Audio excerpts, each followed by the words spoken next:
Alors les Cultura Shop, c'est une boutique en ligne qu'on a créée face à la situation actuelle, donc avec le Covid, où on a été obligé de mettre en place une autre activité au sein de l'ESAT. On va faire des créations qu'on fait nous-mêmes, puis après on va le vendre sur cette boutique en ligne. Donc voilà, on va créer plein de choses en fait, en fonction aussi des capacités des travailleurs qu'on a sur place.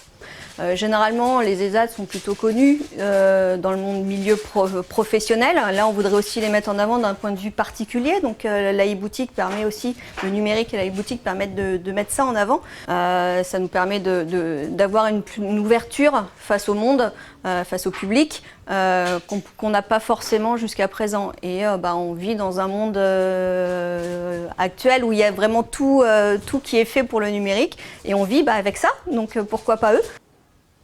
Je trouve que c'est un moyen de pouvoir donner une image autre des handicapés psychiques dans le milieu ordinaire. Ça nous permet de nous projeter dans l'avenir. Ce qui est plaisant, c'est que ces missions sont très variées.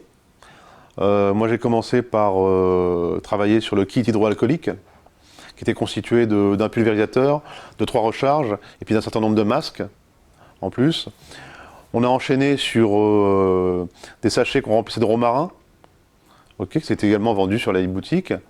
Et puis là en ce moment, par exemple, je fais de la création de bracelets qui sont faits avec des pierres semi-précieuses. L'œil du tigre, du jade, de l'améthyste.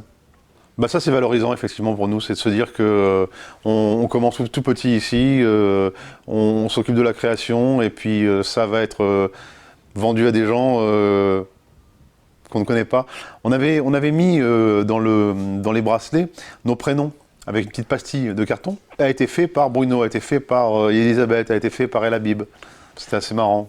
Se dire que les gens comme ça sauront qu'il y a quelqu'un qui s'appelle Bruno et qui leur a construit leur petit bracelet.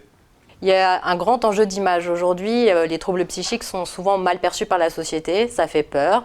C'est mis en avant dans des films, mais malheureusement, maladroitement, je dirais, pour faire simple. Aujourd'hui, voilà, on va prouver à tout le monde qu'ils sont capables de faire beaucoup de choses, qu'ils sont capables de mettre en avant, de créer des choses. Et c'est ça l'important chez nous aujourd'hui, c'est de montrer à quel point ils sont compétents. Le numérique aujourd'hui, pour nous, est un vrai vecteur d'inclusion sociale. Aujourd'hui, on est pour nos établissements, les ESAT en l'occurrence, assez éloignés du numérique. Je pense qu'aujourd'hui, ça va être un outil pour nous, pour s'ouvrir sur le monde et pour montrer leurs compétences à eux sur tout ça, sur ce qu'ils savent faire. Donc ça va être une vraie plus-value pour nous aujourd'hui, ce numérique.